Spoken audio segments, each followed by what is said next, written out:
Yo, pakinggan nyo to. Trip lang.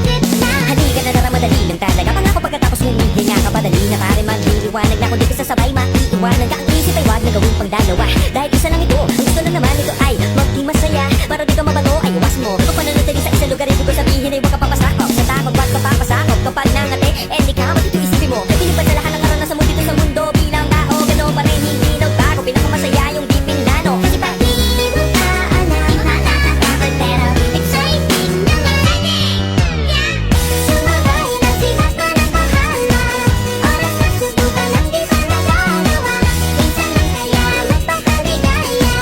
Mag-enjoy, magsaya, walang mawawala. Trip, trip, trip, trip na.